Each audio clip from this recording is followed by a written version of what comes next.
Hey everyone, we are in the spookiest time of the year, and no, I don't mean Halloween. I mean the winter holidays. And today I am going to be talking about money.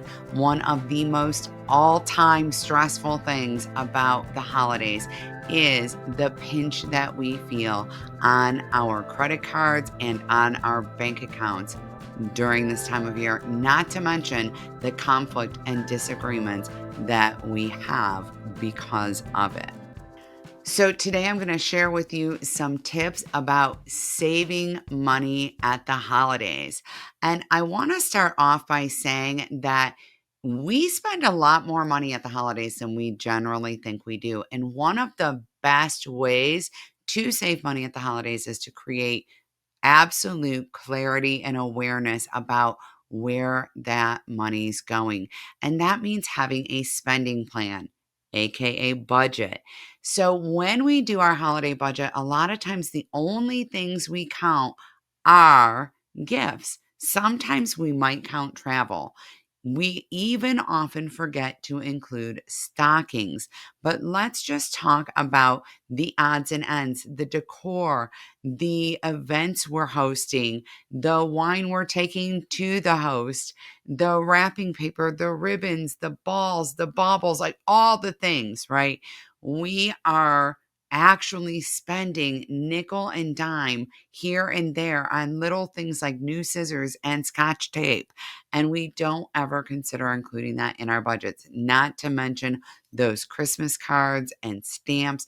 It all starts to add up. When you think about the odds and ends associated with Christmas, not even counting the gifts, you could be in the hundreds or even thousands of dollars on these little things here and there. And that's why it's so important to be tracking how much we're spending.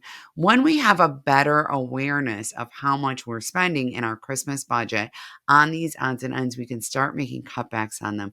And we can actually create a sinking fund next January that will cover our holiday expenses in full.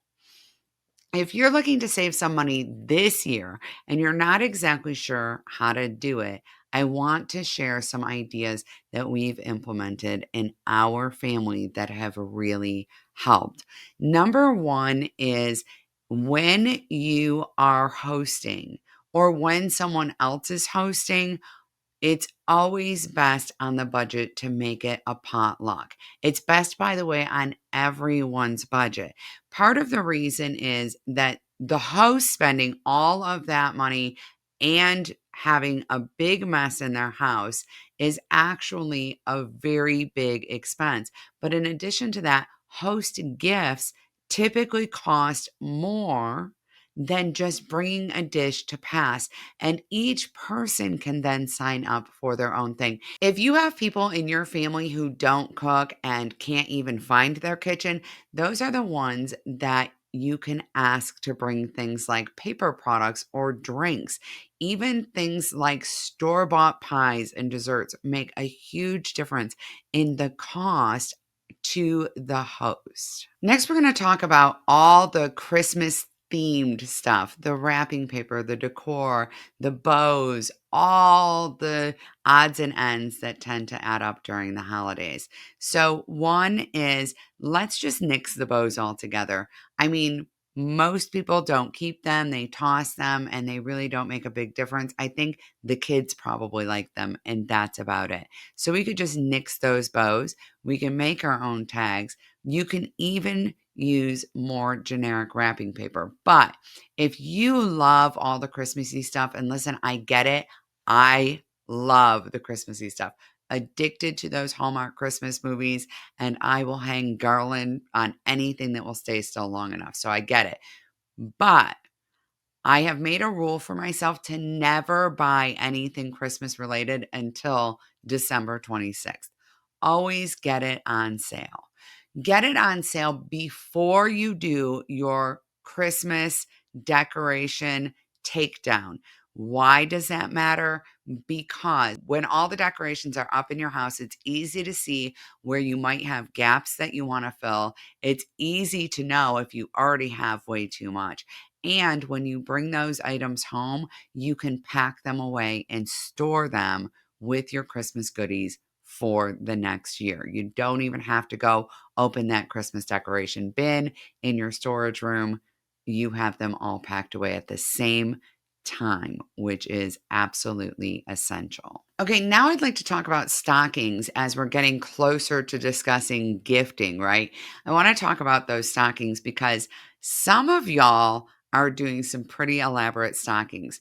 One of the things that's really beneficial for stockings is to create a tradition regarding the stockings, whether it is that you fill the stockings with things people need, or with things that are consumable, or with things from the dollar store. Really keeping those stockings minimal in cost is incredibly important to your budget. Those stockings can take a lot of stuff. And if you're spending 10, 20 or more dollars per thing in the stocking, by the time you hang that stocking, you have $100 plus gift. That just can become so outrageous. And believe me, I know I have 5 kids. And so filling 5 stockings, that is not a thing if you're going with 10 and $20 gifts. And let's be honest, a lot of the things in the stockings are more trinkety and they break easier, they get tossed easier. So we try to get more useful things or consumable things to go in the stocking rather than the little dollar store things because, waste. Now I want to move into gifting. Here's the thing about gifting. In our family, and I know in a lot of other families, there's a lot of traditions about gifting adults in the family. And I think that this can be really challenging and complicated, especially when things are lean and times are tight. Or in our family, we have some young adults who are just starting out. And honestly, they don't have the budget to gift to all of their siblings and parents. And it becomes overwhelming. And so, one of the things that we found works really well is to do a Secret Santa. Now, listen, Secret Santa is an amazing, amazing opportunity for blended families as well. I've also implemented it in my family of origin because my mom remarried and married someone who has adult kids. This gave us the opportunity to actually get to know our new step siblings and nieces and nephews in a way we otherwise potentially wouldn't. Typically, we would probably sit in our own corners of the room and barely even talk to each other since we really don't see each other much except for the holidays. Creating a Secret Santa has given us the opportunity to spy on each other and discover what each other likes and to really engage more with one another and get to know each other. So, don't poo poo the idea just yet. It's actually a really incredible idea. Every single year, my kids have a blast. It has become one of the absolute favorite family traditions for both my family of origin and for our kids. And we are having so much fun with it that my husband wants to try to implement it into his family as well. There are all sorts of apps to make this easier that are 100% free. Things like Elfster. You can, by the way, make your Secret Santa budget anything you want it to be. So you could make it gag gifts and have it be $5 to $10. You can have it a little more expensive at 20 to 30. You can even have people make wish lists on Amazon for Secret Santa and connect them directly to these apps, which, by the way, makes shopping so much easier because that finding just the right gift can be exhausting. Putting a minimum number of things that you want so you're not basically custom ordering your own gift is a great tip as well. When it comes to friends, I highly recommend doing a white elephant exchange after the holidays. It's so busy during the holidays that it can be really difficult to get together with your friends. And let's face it, a lot of times after the holidays, we could all use a little time to decompress, grab a glass of wine, hang out with our friends, and just rehash all the holiday hoo-ha, right? Share our great memories, talk about the drama that happened, whatever it happens to be. So a white elephant party is a great way to do that. And then instead of shopping or buying something new, you have a general price limit so that we're all bringing similar price gifts and you actually just exchange them in that way. This is also an amazing way to reduce your spending and the amount of time you have to spend shopping. And listen, don't worry, you can bring something that you know one of your friends will really love. But reducing your shopping for friends to zero, maybe one or two, is actually a pretty good idea, especially if you have a larger group of friends or a group of friends slash acquaintances. This was the case with my group where some of us were closer than others, but then you don't want people to feel left out and you don't want to highlight the fact that some people don't know each other as well. It can really, really get complicated. And so this is a really great way to deal with that. In addition, one of the things that we've done with my friends that I just think is so much fun, because I love to bake, is Christmas cookie exchange parties before Christmas, where everybody brings a dozen or 2 dozen cookies and you walk around and everyone fills a plate or a box with one or two from each tray. So you end up with a variety. It's a great way to get a good variety of cookies into your house. We have had people bring recipes before, which is a really beautiful tradition. We've had people share family recipes that have been passed down for generations. It's a really cool experience and just super fun. Typically, that's done as a brunch or lunch event, so it's not so crazy busy, often on the weekend, so that all the working parents in our group can also be there. The next thing I want to talk about is probably the biggest one of all, and that is gifting related to your partner and your children. So, gifting related to the partner tends to be a little bit more low key. My partner and I decided years ago that we were going to stop gifting to each other in personal gifts and start buying things that we both wanted. So this actually happened after he bought me cross country skis for Christmas. And then he knew I'd want someone to ski with. So he got himself some too. I got him a mountain bike and myself one too. And so it just seemed silly that we were buying gifts, right, for them that ended up having a gift for us as well. So we started doing things like experiences. One year we bought gym equipment. So just various things that we may want. Maybe it's a project around the house that we've been wanting to tackle, but we haven't been wanting to invest in. Maybe it's some kind of newer, bigger purchase or a trip or theater tickets, whatever that might be. We like to agree together what our joint gift is going to be.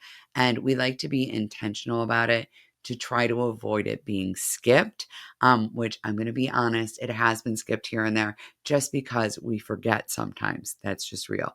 Then we may get each other some small thing or do some kindness for each other as a holiday exchange, meaning my husband, my love language is words of affirmation. So my husband may write me a love letter. His love language is touch. I actually am a massage therapist also, so I may give him a massage. So things like that are really, really nice gifts for others. And that actually leads me to creativity with kids' gifts. Being creative with kids' gifts by considering things like experiences, by setting a clear budget and potentially getting some things on sale, by creating a limit to the number of gifts you get or a theme to the gift number can be really, really helpful to manage holidays and manage holiday expectations. There's this really fascinating thing that I have noticed that children whose families have traditions about what the gifts will be actually tend to navigate a little bit better and not have the envy that kids do when they don't know, right? So when there's like a lot of flux in the budget, last year you got 10 gifts, we spent $1,000 per kid. This year's leaner, we're spending $200, we're doing 4 gifts. That creates a lot more disappointment and a lot more challenge because it's unknown. That's the biggest reason why, because it's unknown, because it's a change, and everyone is wired to be change averse. So if you have a budget change this year, it would be a good idea to make sure that that's communicated. Hey, Christmas is going to be a little lighter this year, right? When it comes to Santa, the big guy in the red who has always overdone it with the kids, right?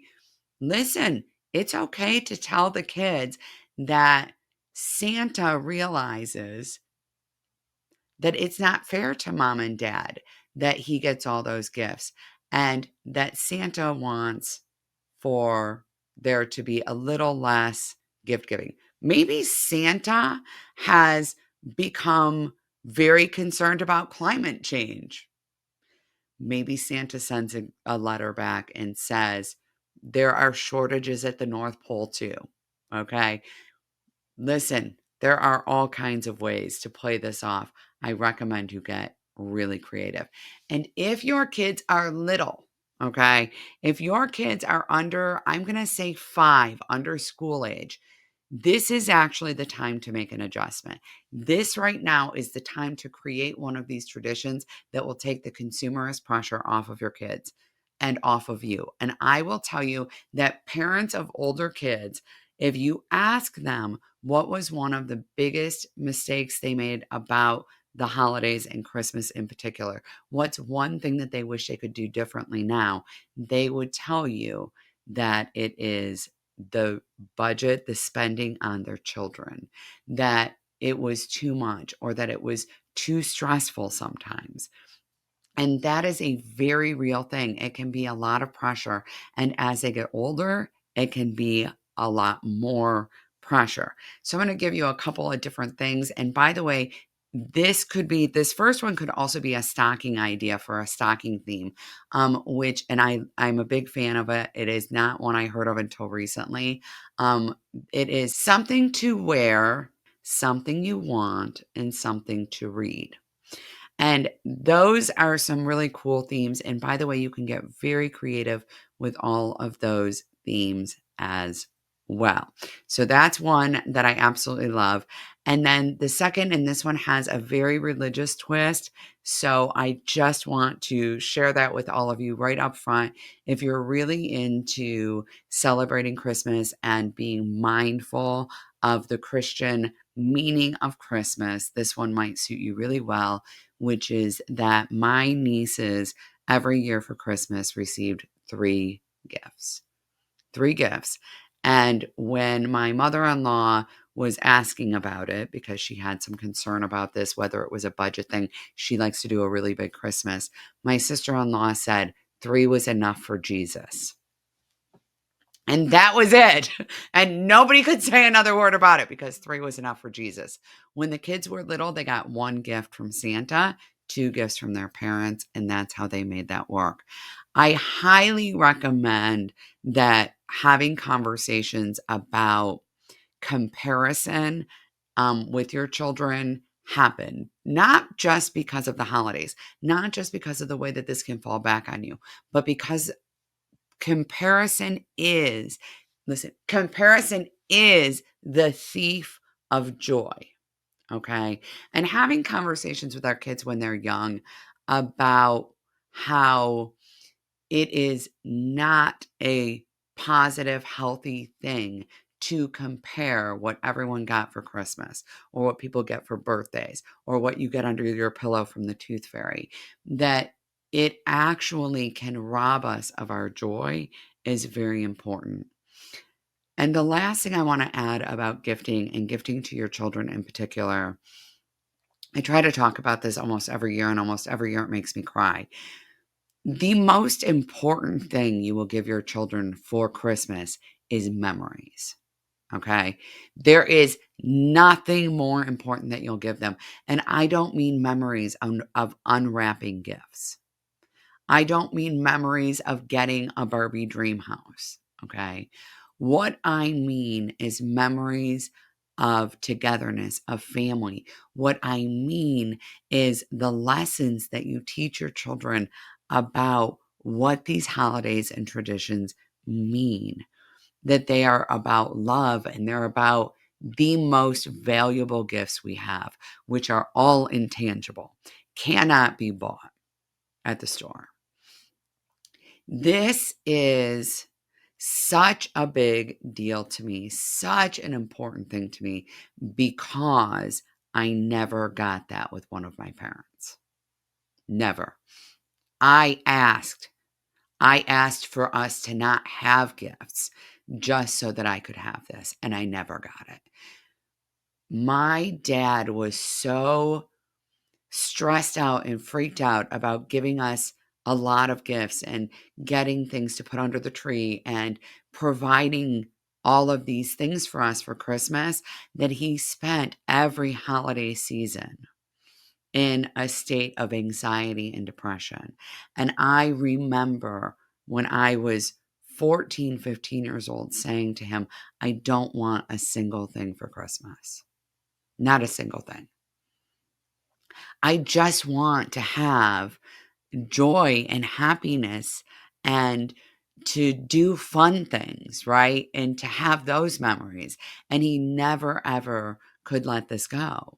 Now, we can talk a different day about the degree to which I was parentified and was doing that. But it is a very real strain and stress on your children that takes away from the joy of the holidays when you are stressed about where the money's going to come from to give them a good Christmas. You are robbing them of the good Christmas, okay? And you may be putting them in a parentified role as well, okay? You may be putting them in a place where they have to go, wow, what are my parents thinking? How have they lost sight of what's most important in our family, right? My dad passed away over 20 years ago. We never had that Christmas and we never will. So I wish it for all of you. I wish for you to have a holiday season that isn't about the things, that's about the joy, that's about the people, that's about the togetherness, that's about the love, right? That's about connection and what really matters. Because the truth is, you can't buy those things. You can't. But you can lose them. Okay? And right now, it's kind of feeling like you can sell them. You can trade them. You can trade those things for the stress and the busyness of consumerism. And I know the world's telling you to do it, but I'm going to tell you in simpler times, it was better. It really was better. You are absolutely amazing and you deserve to live your very, very best life. Make sure that if you have any other questions or you need a deeper dive into any of the holiday topics I've talked about, that you check out the De-Stress Your Holidays course offering, which is coming out Halloween of 2022.